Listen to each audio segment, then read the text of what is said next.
So hello everyone. Good afternoon to all. Good afternoon, Swati. Good afternoon, Hanumantappa, and what is the other one? Yeah, good afternoon. Good afternoon to all. So all of you can hear me, right? Am I visible and audible to all of you? Just give me a thumbs up or put it in the chat box if I am visible and audible. Yes. Thank you. Thank you so much, students. Okay, now let's continue with the D and F block. So yesterday we were discussing about the general properties of D and F block, D block elements basically. Just a second. Yes. So yesterday I have discussed with you. So in the first class, we have completed till ionization energy part. And yesterday I have discussed oxidation states, standard electrode potential, and the stability of the complexes and magnetic properties. So magnetic properties also we have discussed now, paramagnetic, diamagnetic, and ferromagnetic, and magnetic moment formula, root of n into n plus 2, those things we have discussed. And today we are going to see the general properties part 3, that is the formation of colored ions, complex compounds, catalytic property, formation of interstitial compounds, and alloy formation. Okay. So moving on to the first property for today, which is the formation of colored ions. Formation of colored ions. You can see some ions. Titanium is present in 3+, and vanadium is present in 2+, till 5+, and chromium is having +2, +3, +6. Likewise, manganese also having some 2 different oxidized form, and etc. etc. So you can form different colors that these compounds are forming. So what is the reason for the formation of colored ions for D block elements or for transition elements? It is due to the DD transition. The color is due to the DD transition, and for the DD transition to occur, a system or the transition metal should contain unpaired electron in it. Transition element should contain an unpaired electron in it. Then only DD transition occurs and you will get the color. Now, what is called as DD transition? So this is very important. The reason for the formation of colored ion is DD transition. Now I'll explain you what is DD transition. So you can see there is a d orbital, lower energy orbital, and there is higher energy d orbitals. So there is an electron present in the lower energy orbital. Let me take one electron here. And if this electron has to go to the higher energy d orbital, if this electron has to go to the higher energy d orbital, it has to absorb some energy. And by absorbing that energy, it is going to the higher energy orbital. So the higher energy species or the higher energy electron is now in excited state, right? So now a system will not present, or an electron will not present in excited state for long. So it always tries to come to the ground state. So what it do? So it will release the energy which it has observed. It will release the same amount of energy which it has observed. Yes, Samsung Lab 2. Hi, how are you? I am seeing you after many days. And what is the name of, may I know your name, my dear? The person who is behind Samsung Lab 2. Snehit, yes. Good afternoon, Snehit. Where were you for last week? Shikruti, good afternoon. Good afternoon, good evening to all. Fine. Snehit, you have raised your hand, no? You have any doubt here? That's why you have raised your hand, or by mistake?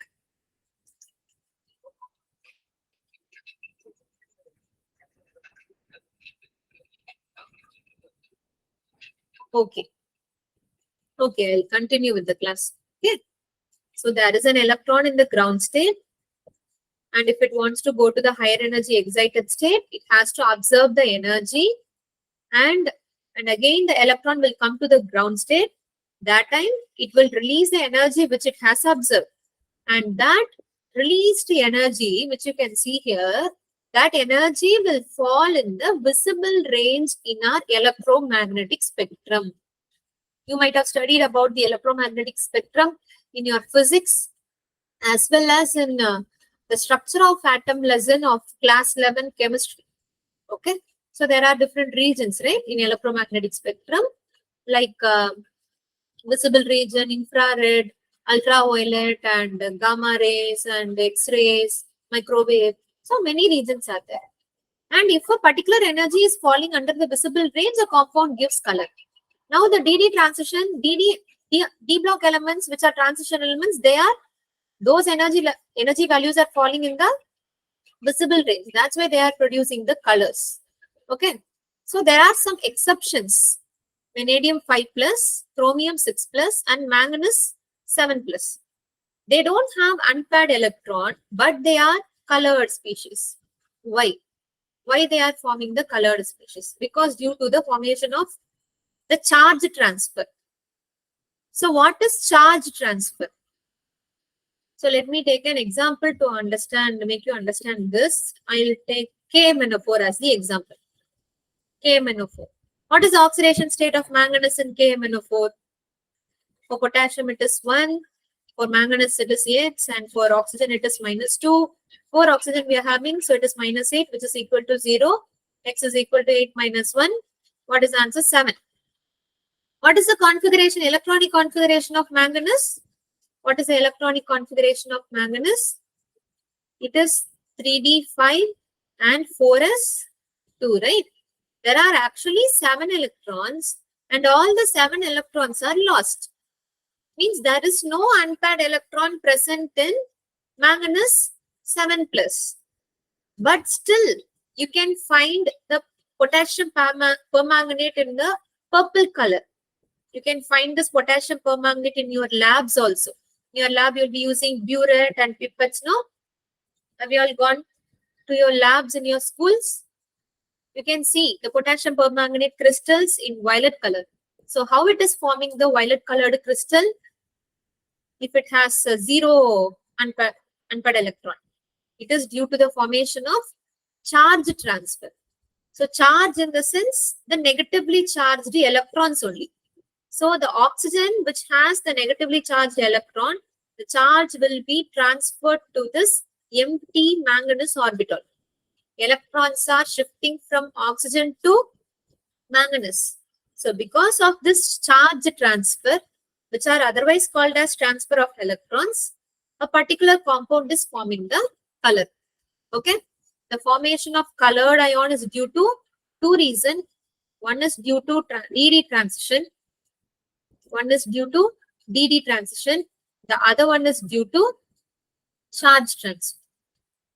So DD transition occurs in the system which contains unpaired electron, and the charge transfer occurs in the system which doesn't contain unpaired electron. Got it? So any doubt here? So you have any doubt? If you have any doubt, you can put it in the chat box.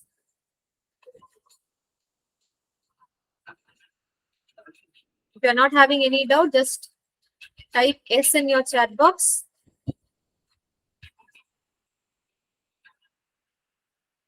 Type S in the chat box so that I can understand you have got the topic. Okay, fine. I'll go with the next topic. So the next property of transition elements is the formation of complex compounds. Formation of complex compounds. So what is meant by complex compound? They are nothing but the coordination compound. So what is a coordination compound? There will be a metal at the center and some ligands are surrounded around that metal. So those complexes are called as coordination complexes.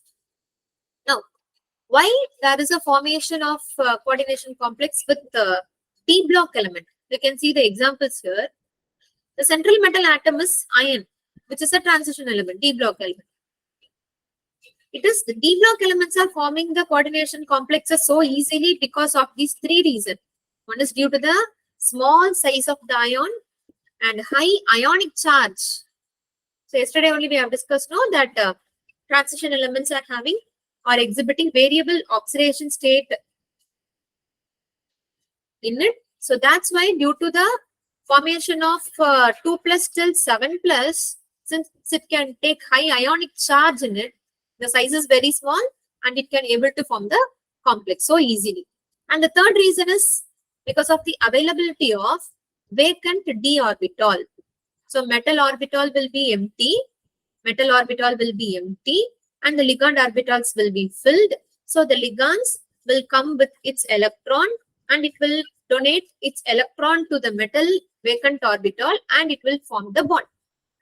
And this is how they are forming the coordination complexes. Okay. So these three criteria are the reason for the formation of complex compounds of transition elements. Okay. All the 3 points are very, very important. You have to concentrate on it. Now coming to the third property. Students, any doubt here in this? Any doubt? Any doubt here in the second property, formation of complex compounds?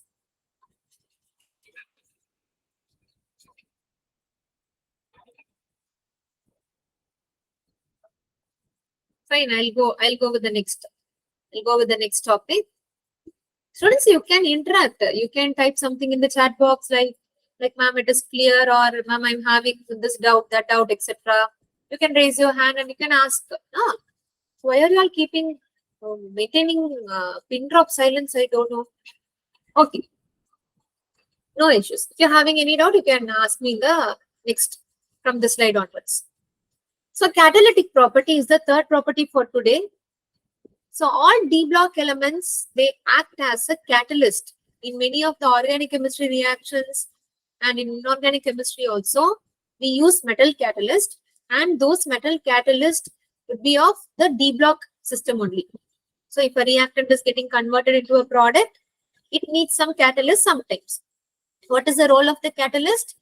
Catalyst always increase the rate of the reaction. It will speed up the reaction. So that is the role of the catalyst. And why D block elements are acting as a catalyst? Due to the formation of the multiple oxidation state. Okay. It can take any multiple oxidation state. Okay. Like for example, let me take iron. So iron is stable in 2 plus state as well as 3 plus state. Okay. Suppose if for a particular reaction, if I need a particular system with 2 plus state, with that system also, iron can react. And if a system needs plus 3, it can take plus 3 state and it can react with that system, right? So it can form complexes. Just now we have seen it can form different multiple complexes due to the formation of multiple oxidation state. And because of this only one reason, all the D block elements are acting as a catalyst. And some examples are given to you. The first example is Haber's process, which is used for the, here it should not be 2SO3, it is actually 2NH3, which is used for the manufacture of ammonia. Haber's process is used for the manufacture of ammonia, and here finely divided iron metal is used as a catalyst. And in case of contact process, which is used for the preparation of sulfuric acid, basically, in one of the steps, we get sulfur trioxide as a product. And in this step, we are using vanadium metal in the form of vanadium pentoxide as a catalyst. Okay, vanadium is a D block metal, right? In this case, it is present in the form of oxide. So like this, we can give many examples. For hydrogenation, for addition of hydrogen to alkene, alkynes, inorganic chemistry and all, we use nickel, palladium, platinum as a catalyst, right?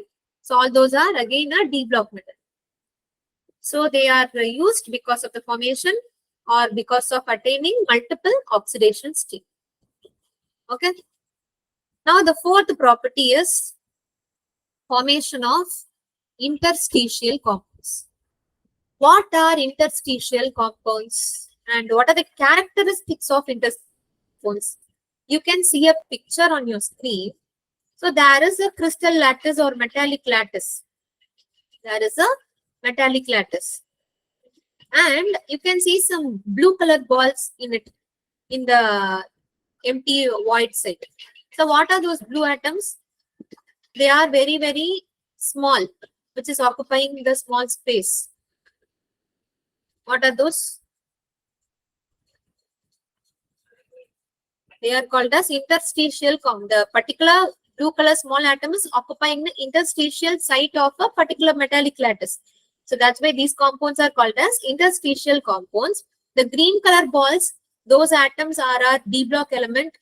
Those are a D block element like titanium, vanadium. So those are D block. And in that particular D block metallic lattice, small atoms like hydrogen, carbon, nitrogen, they are occupying it.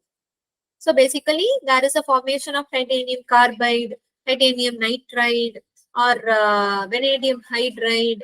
Titanium hydride kind of substances are formed, and those substances are called as interstitial compounds. So you see here, the small atoms are hydrogen, carbon, nitrogen. So now, interstitial compounds are never ionic in nature. Yes, Shri Kruti, it is hydrogen and nitrogen. Good. So, and the interstitial compounds are neither covalent nor ionic, and it is not stoichiometric in nature. All interstitial compounds are non-stoichiometric in nature. So, what is the reason for the formation of interstitial compounds?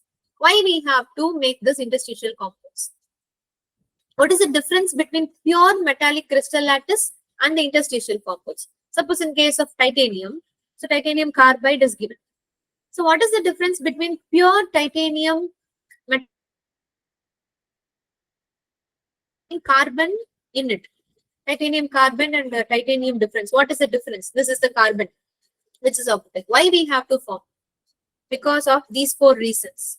Interstitial compounds are having high melting point and they are very, very hard. And the metallic conductivity is very high. They can retain the conductivity. Conductivity will not go low. Okay, they can retain the conductivity and they are chemically inert in nature. They will not react with any other compounds. Okay, so because of these four uses and properties, we are forming the interstitial compounds, and D block elements are able to form the interstitial compounds. That is a one special character of it. So why they are forming the interstitial compounds? Why? What is the reason for the formation of interstitial compounds? Means you have to tell these four properties. So we can able to increase the properties of a particular system. That's why we are forming the interstitial compound, right? Fine. Now I'll go for the next property for today's class. That is the formation of alloys. So what is an alloy? You can see some alloys, brass, bronze.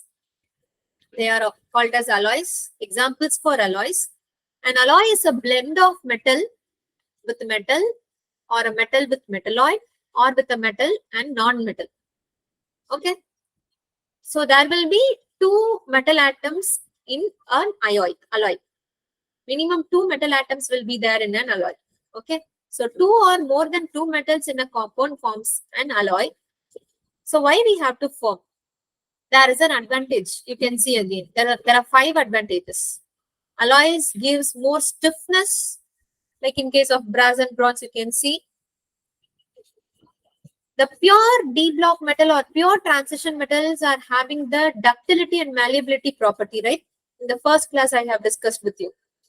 D block elements are ductile, which can be drawn into wires, and they are malleable, which can be bent, which can be hammered, and can be drawn into thin sheets.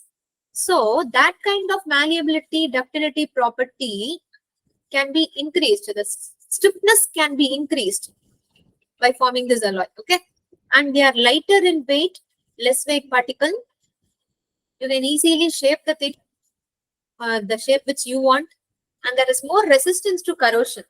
It will not get oxidized and corrode so easily. Alloys doesn't get corrode so easily, and high strength to weight ratio. Strength to weight ratio is very, very high. So the particular alloy will be more strong.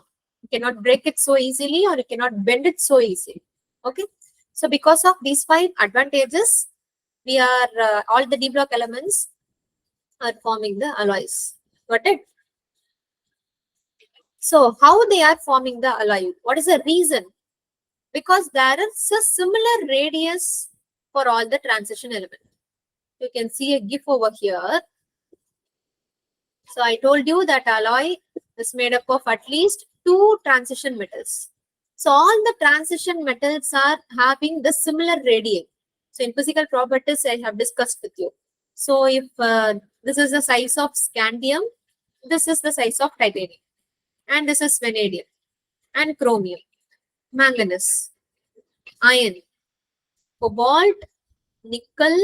So you can see that the decrease is not very high. The decrease in the size of atom is almost, they are equal, right?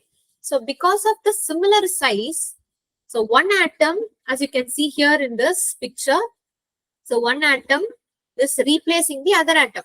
Suppose if the blue atoms are titanium, and if the red atoms are vanadium, so vanadium can easily displace a titanium place because of the similar radius. So that's why 2 metals are there in that compound now, which is called as alloy. Easy replacement of atoms occur. Got it? This is the reason, very important reason for the formation of alloy, because of similar radii of transition element. Okay. Now there are 2 types of alloy: ferrous alloy, non-ferrous alloy. So what are ferrous alloy? So ferrous alloy contains ferrous iron, carbon, and some trace amounts of chromium, vanadium, tungsten, or molybdenum. Okay. If an alloy contains all these 3, it is called as ferrous. And if the carbon is less than 0.1% in that substance, then the alloy is called as iron alloy. And if the carbon amount is more than 0.1%, then the alloy is called as steel alloy. Okay, these are just the informatory part which you should know. And if the alloy doesn't contain iron itself, then it is called as non-ferrous alloy. Example, brass and bronze. Brass and bronze are the examples of non-ferrous alloys, which doesn't contain iron in it. Okay, so this is about the types of alloys. So any doubt, students? Any doubt you have from the properties which I have discussed today? Formation of colored ions, of alloy, formation of interstitial property compounds, formation of complex compounds, catalytic property. These 5 properties I have discussed today. So do you have any doubt from these 5 properties? Any of you have any doubt?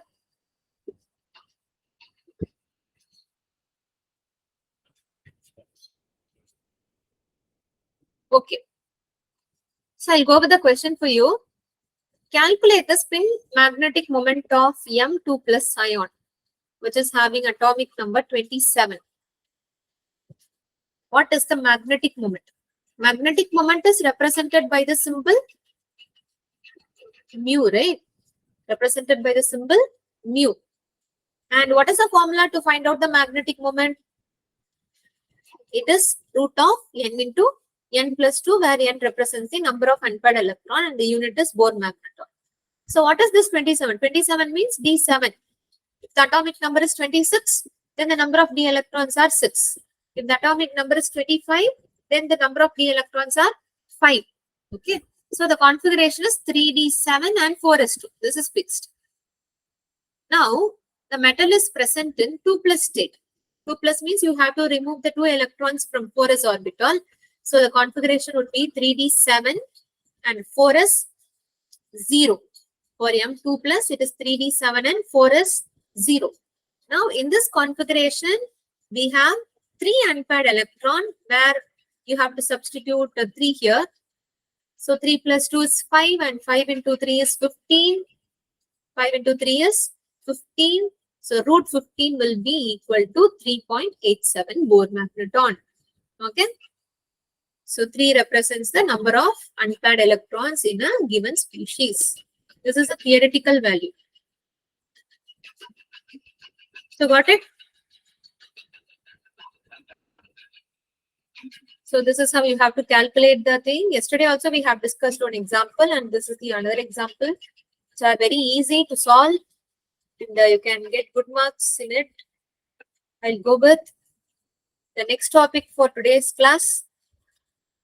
So we have completed all the properties related to D block. Now we are going to see the compounds of transition elements. There are 2 compounds we are going to discuss. The first one is potassium dichromate and the other one is potassium permanganate. K2Cr2O7, KMnO4.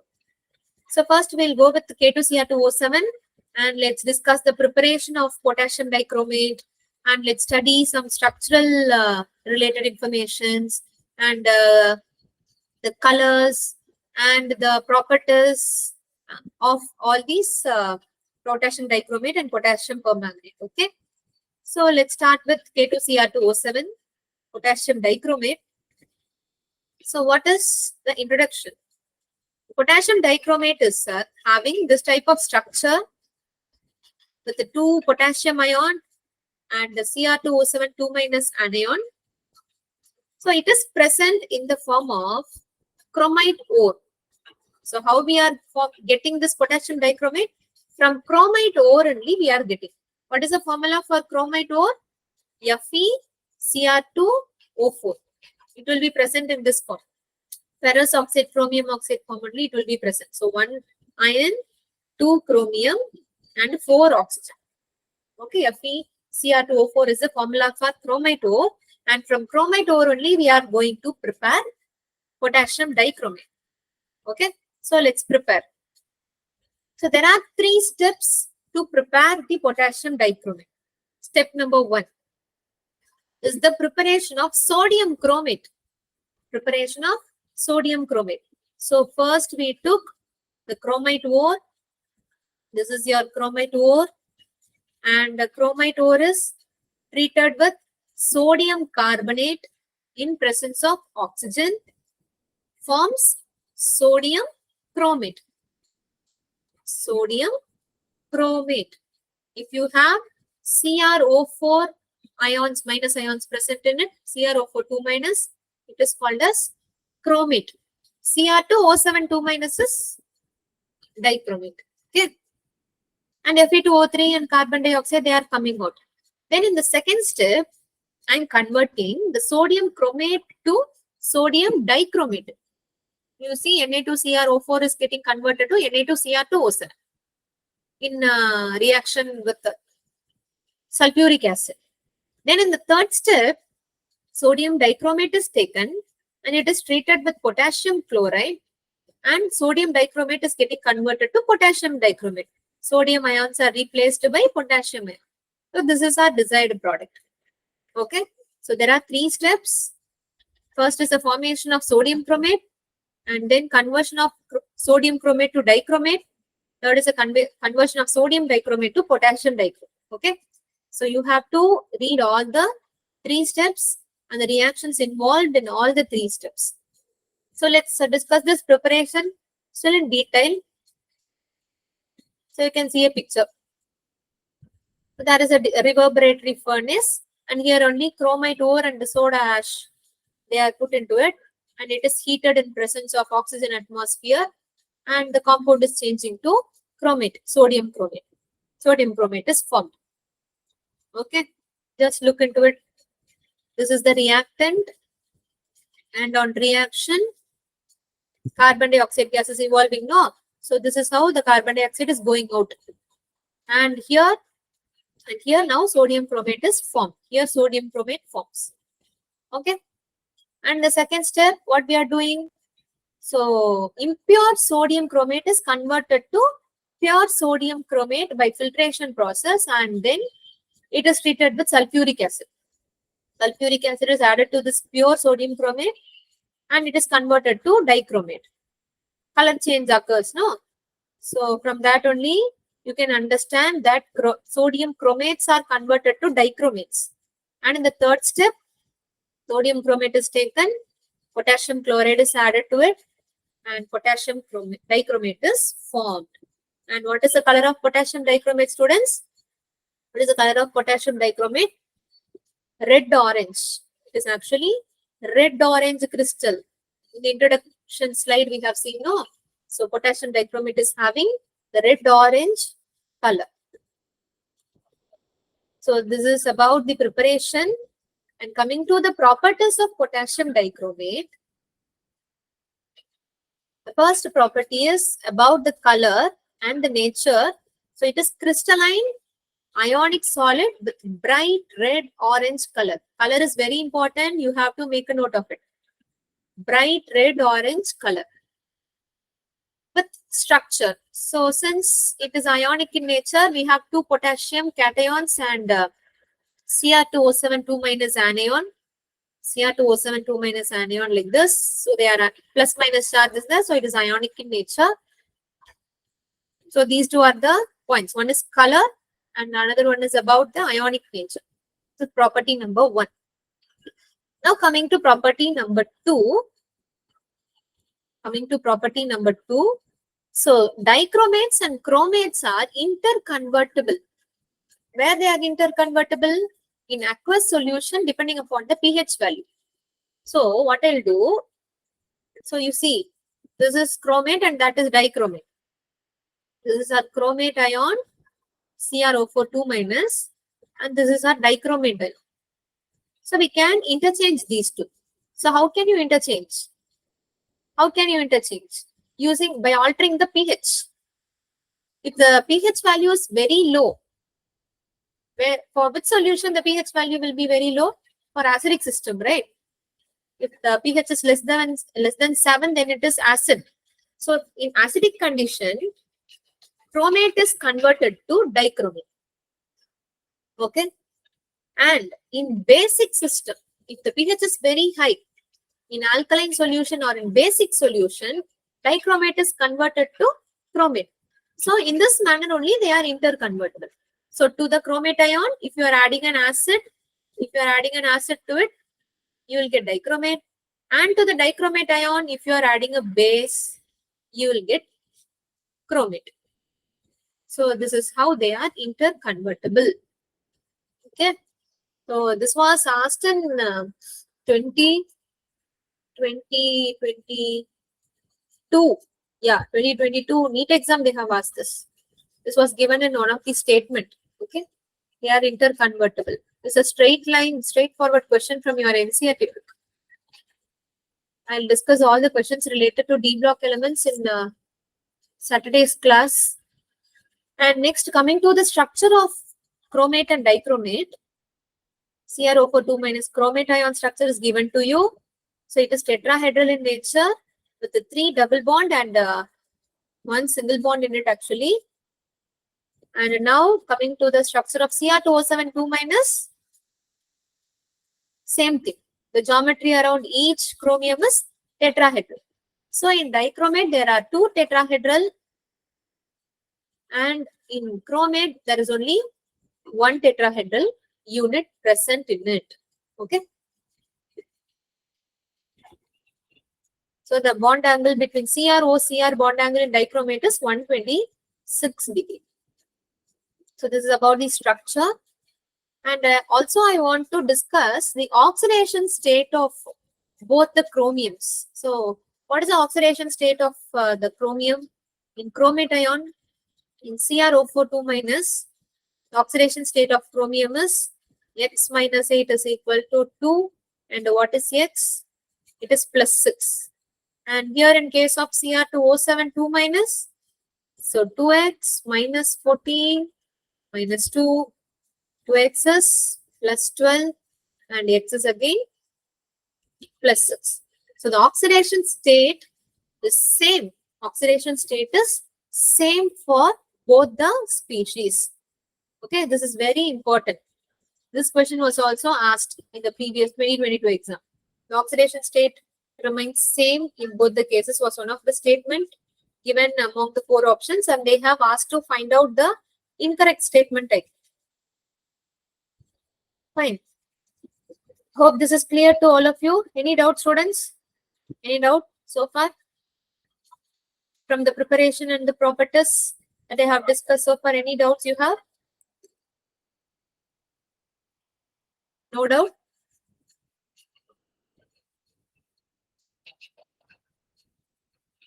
So next is about the solubility in water. So potassium permanganate is soluble in water. You can take some amount of potassium dichromate and you have mixed it in the water and it will get dissolved in it and the color change occurs. So they are soluble. And next coming to the oxidizing nature of potassium dichromate. So in potassium dichromate, we are having a dichromate ion, and in case of acidic medium, it is gaining some electrons and it is getting converted to +3. So the one which is present in +6 oxidation state is getting converted to +3. So what is the meaning? When the oxidation state decreases, what is the meaning? Electrons are accepted. So potassium dichromate is an oxidizing agent. That's why it is accepting the electron from the species to which is getting reacted. So it is an oxidizing agent. So see, to convert the alcohol to acetic acid, we use potassium dichromate. So that's why alcohol is getting oxidized to carboxylic acid. Strong oxidizing agent in acidic medium. It is acting as a strong oxidizing agent in acidic medium. Okay. And some more examples are there. In acidic solution, it is converting ferrous sulfate to ferric sulfate. The oxidation state of ferrous sulfate Fe is +2. And in ferric sulfate, the oxidation state is +3. So ion is getting oxidized. By whom? By this potassium dichromate, ion is getting oxidized in case of acidic solution. Okay.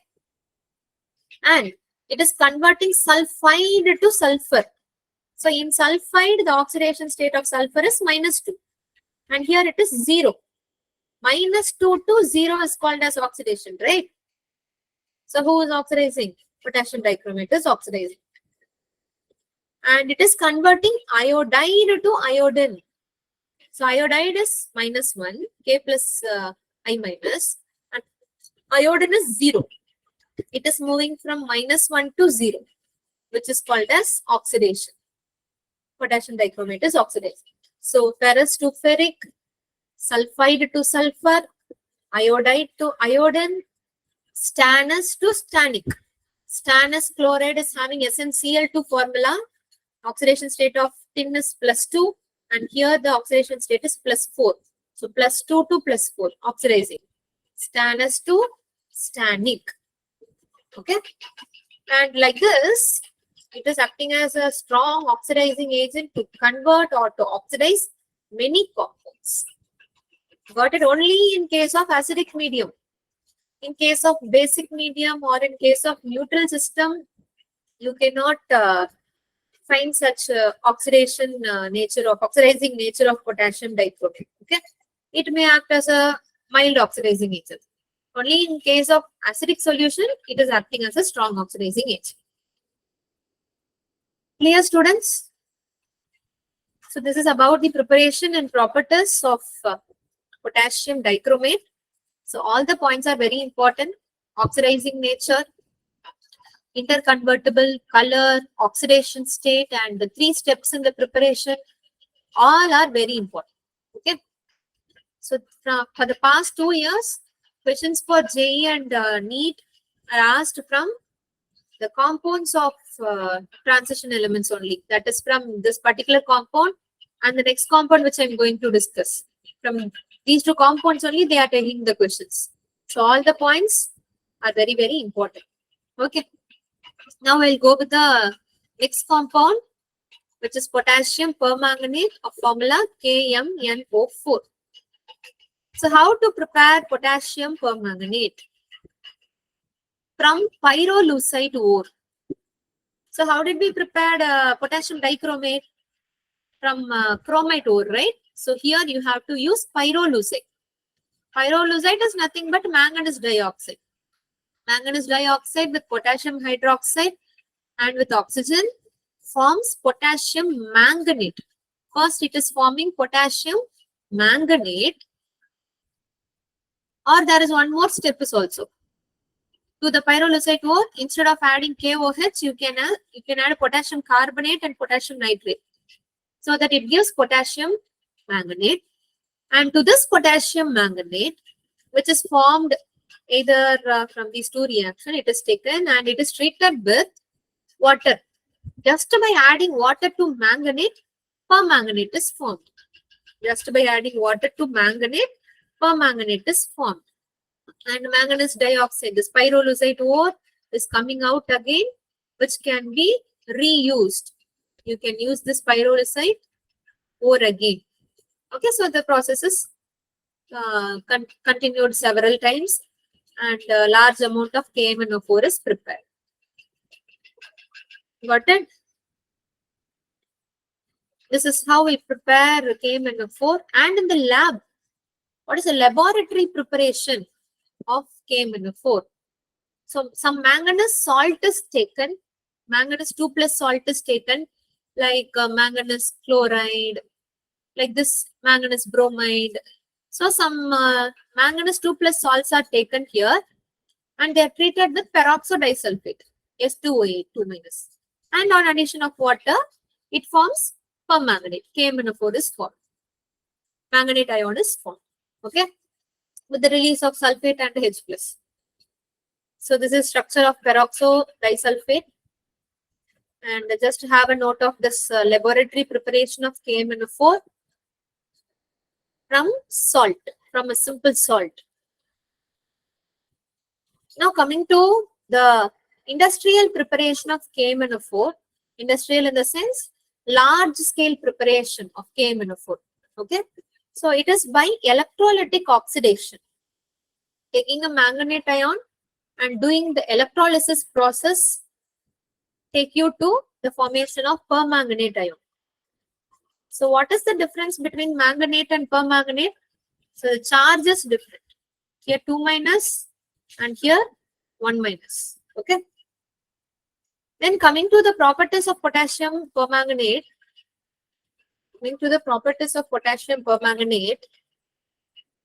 It is a dark purple anhydrous needle-like crystal. So there dichromate ion had red-orange color, and this potassium permanganate is having dark purple color. Color is very important. Dark purple anhydrous without moisture, and it is a needle-like crystal, you can see on the picture. Okay. And it is isostructural with KClO4. What is meant by isostructural? Iso means same. What is structural? Same structure. So KMnO4 is having same structure with KClO4. So as you can see, so this is KClO4 and this is KMnO4. What is the difference? So the central atom is different. Here it is chlorine and here it is manganese. Both are having tetrahedral geometry. Both are having the same structure, which is tetrahedral. Got it? Coming to the third property, it is moderately soluble in water. Potassium dichromate was completely soluble in water, and here it is moderately soluble. Some needle-like part you can see, no? They are settled down in the solution. So it is not completely soluble in the water. Partially soluble. These are the properties, 3 properties, and the 4th property is on heating, decomposition occurs. So on strong heating, decomposition occurs, that is permanganate is getting converted to manganate again on decomposition. So you should not heat potassium permanganate to a very high temperature. It will lead you to the formation of manganate. Got it? So hope these points are clear to all of you. If you're having any doubt, just put it in the chat box. Don't stay silent for long. And coming to the structure, ions are tetrahedral. I have already told you, ions are very tetrahedral in nature. Both the ions, manganate and permanganate. MnO4 minus is permanganate. MnO4 2 minus is manganate. So both the ions are tetrahedral in nature. And what is the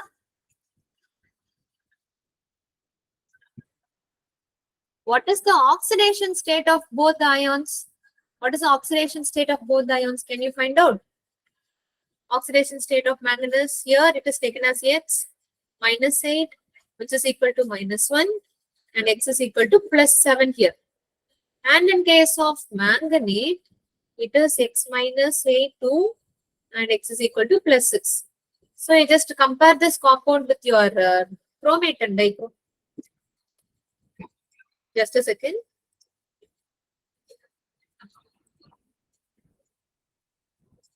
Yes. So what is the difference between the oxidation state of both the compound? There, chromate and dichromate, they had the same oxidation state. Chromium had same oxidation state. But here, manganate and permanganate are having different oxidation state. Okay, this is very important. One is in +6 and the permanganate is in +7. Got it? I'll move on to the next property. Manganate is paramagnetic, permanganate is diamagnetic. Why? Just now I have told you, manganate oxidation state is +6. MnO4 2 minus, no? So it is +6. And in case of permanganate, the oxidation state is +7. So +7 means the configuration of manganese is 3d5 and 4s2. All the 7 electrons are lost. So there are 0 unpaired electron. 0 unpaired electron. So it is diamagnetic in nature. It is diamagnetic in nature. And here, since the manganate ion has 1 unpaired electron, it is paramagnetic in nature. Okay. D1. So 3D1 system leads to the paramagnetic character. So magnetic property, oxidation state, structural informations, color, everything is important. So chemical properties of potassium permanganate. So what are the chemical reactions of this KMnO4? So it is again a powerful oxidizing agent like potassium dichromate. It will oxidize the compounds in all the 3 mediums: acidic medium, basic and neutral medium. So in acidic medium, you can see that the manganese is going from manganese is going from +7 state, oxidation state here is +7, and here it is going to +2 state. Manganese sulfate, it is 2 plus and 2 minus, right? So it is going from +7 to +2. Just to have a note on it. And in case of basic medium, if I'm adding a potassium hydroxide base, then the oxidation state here is +7 and here the oxidation state is +6. Okay. In case of neutral medium, the +7 state is getting converted to, what is the oxidation state of manganese in MnO2? It is +4. So in case of acidic medium, 5 electrons are gained. 5 electrons are gained. And in basic medium, only 1 electron is gained. And in case of neutral medium, 3 electrons are gained. Okay. So where it is acting as a powerful oxidizing agent? In which medium? In acidic medium. So potassium permanganate is a powerful oxidizing agent in acidic medium. In that medium only, it is gaining more number of electrons and getting converted to a corresponding salt. Okay. So first acidic, then neutral, Then only basic. In basic medium, the oxidizing power is very less. It cannot gain more number of electrons. So it is a very mild or just normal oxidizing agent in basic medium. It's a powerful oxidizing agent only in case of acidic medium. Got it? This point is very important. You have to read this carefully. Got it? Then coming to some examples, like we have seen in potassium dichromate. Same examples are given here. Sulfide is getting converted to sulfur. Sulfide is getting converted to sulfur in acidic medium. Sulfur dioxide is getting converted to sulfuric acid from +4 to +6. +4 to +6. And here arsenite to arsenate. Arsenite to arsenate from +3 till +5. So in all the cases, you can see 2 electrons are lost. 2 electrons are lost for each atom. So in acidic medium, it can take till 5 electrons. In all these cases, it is taking 2 electrons. Okay. -2 to 0 is 2, and 4 to 6 is 2, and +3 to +5 is 2. Sulfide to sulfur, dioxide to sulfuric acid, arsenate to arsenate. And also sulfide to sulfate. SO3 means it is sulfite. SO4 means it is sulfate. Okay. From +4 till +6. It is oxidizing. And nitrite is getting converted to nitrate. NO2 is nitrite, NO3 is nitrate. So again, 2 electrons are gained from this nitrogen by KMnO4. And ferrous sulfate to ferric sulfate. In ferrous, the oxidation state is +2. In ferric, the oxidation state is +3. Okay. So for one ion, 1 electron is lost. And since 2 ions are there, 2 electrons are lost for the whole molecule. So all these molecules, you have to study. Just study which compound is converting to which compound. Iodide to iodine, nitrite to nitrate, sulfide to sulfate. Okay, like that you study. And this is the general reaction which is coming there in all the reactions. So no need to worry. And iodide is getting converted to iodine. Iodide is getting converted to iodine. Hydrogen peroxide is getting converted to oxygen. Oxidation state of oxygen, you see, is going from -1 to 0. And oxalic acid is getting converted to carbon dioxide. The oxidation state of carbon here in oxalic acid is +3. So we have 2 carbon, 4 oxygen, and 2 hydrogen, right? If I take this as 2x, it is -8, and +2, 0. 2x is equal to +6, and x is equal to +3. Oxidation state of carbon here is +3. And in carbon dioxide, it is +4. So for 1 carbon, 1 electron is lost. And since we are having 2 carbons, 2 electrons are lost. So +3 to +4. Oxalic acid to carbon dioxide. So these are the conversions under base acidic medium. These are the conversions under acidic medium.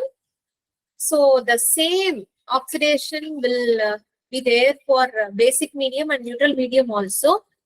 So that part I will discuss tomorrow. Okay. So already it is 4:55 for you. You have to go for the next class. So I'll stop the class here.